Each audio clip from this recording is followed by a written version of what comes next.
Hello, Todd Clemens, Okeechobee Livestock Market, and here's your weekly market report for November the 8th and 9th.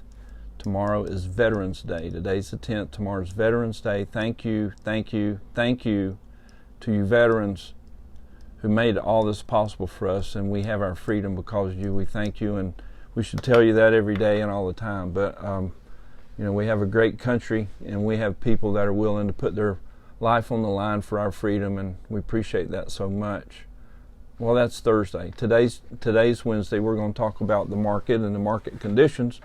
Before we get into that, there's a bit of news that's really newsworthy. You may not hear in a lot of different places, but we've talked about over the last 2 years about the packers not having more leverage than the feeders, and four packers killing 80% of the cattle, and how there's not any competition on the fat cattle coming out of the feedlot. So there were some legislative bills introduced. Deb Fisher had one called the Cattle Market Transparency Act, and then Chuck Grassley also had one called the 50-14 rule, where 50% of the cattle purchased by packers had to be on a price discovery price, negotiated cash price.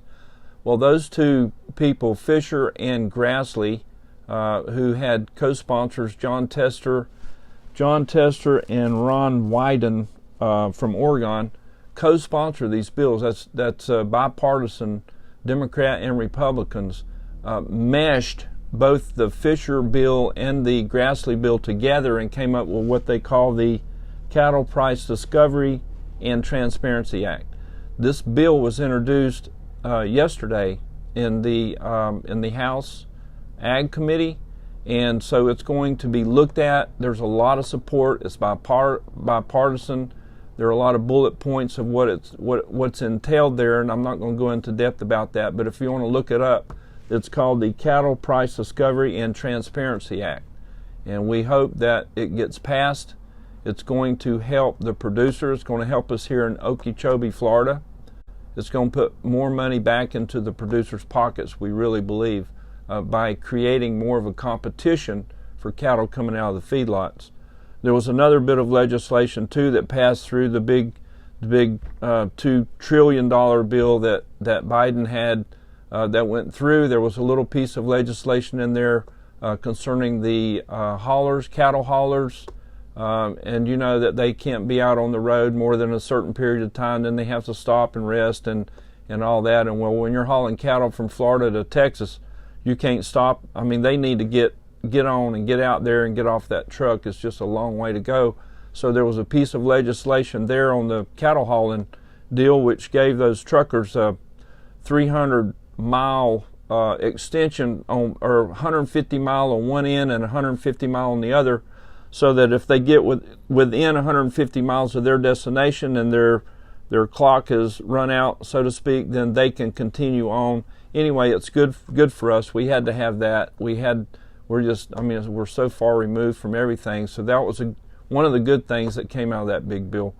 And I know there's probably a gazillion things in it that nobody even knows what it is. But anyway, there were some good things come out of that. So we're excited about this new Cattle Price Discovery and Transparency Act bill that's out there, and we sure need that to go through. And I hope all the organizations, associations, NCBA, U.S. Cattlemen's Association, Farm Bureau, all your associations and groups that are agriculture related will sign on, and the representatives and senators will sign on and get this thing passed. This could be a big step.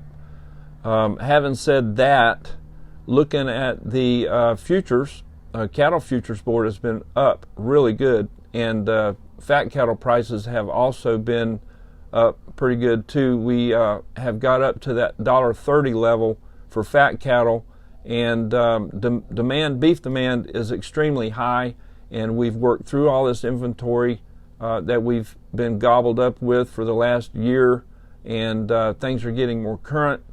And so market conditions are better. There's a higher demand now for these calves down here in Florida and everywhere, that because there's just a lower inventory of cattle. So demand is higher, and it certainly showed that here this week in Okeechobee, and most other markets reported across the country saw a good increase on prices. We called our calf market $3 to $5 higher this week, and that's on those number one better top quality calves, or what's in demand, the good quality. On the other end of that spectrum, we saw a lot of Brammer cattle that didn't sell for very much. Brammer cattle in the wintertime don't do well on feed. It's just, they're southern hemisphere type cattle, and they don't do well out there in Kansas and the panhandle of Texas in certain places. So demand is low for Brahman types. The heifers are selling good. The Brammer heifers are selling really good. Even Brangus heifers, there were a lot of good Brangus and Brammer heifers that came through here that were bringing as much or more than steer prices. Number one good steer this week, weighing around 5 to 550, they were bringing up there around $1.60, which certainly better than what it was last week. And you could just see from the market conditions and the buyer participation that there were a lot of orders on the floor for those number one quality calves. And we had some people that brought some in here. Richard Borland had some good calves from Rafter B. Jim Bowman there at JB21, he had some really good calves, and they picked their checks up today. I got to visit with them, and they looked at their check, and their eyes just kind of brightened up because it was certainly better than what it had been. So we've been saying that, the fourth quarter of this year and looking into the Q1 of 2022, that things were looking better. The more pressure that's on the market still is fuel cost and feed cost. The grain report that came out last week showed lower inventory of corn, which was friendly for corn and bearish for cattle, but it was a little bit less inventory on corn and more use of corn for ethanol, which stands to reason because, go fill up your truck, your diesel truck, anywhere down here in South Florida, you're going to be paying about $4 a gallon or close to it for diesel. We talked about freight going up for over $4 a mile. So those are the factors that are going to put pressure on the market. But as good as we're moving the meat and as high as demand is for that, and the shortage of real close current cattle, it's going to translate into higher prices. So I feel really good about it. Even though there are some negative factors out there, I think there's more on the positive side. So if you've got some cattle and you've been holding on to them, waiting for the market to turn around, well, it finally did, and I think it's going to be here for a little bit, and I'm very excited about what's going to happen towards the end of this year and even on into next year. Conditions are good. We've got a lot of grass, and pasture conditions we had a little bit of rain, and so the moisture was good. We needed it. Cattle are still growing, and looking for prices to get even better, which sounds good, and hopefully that'll come true.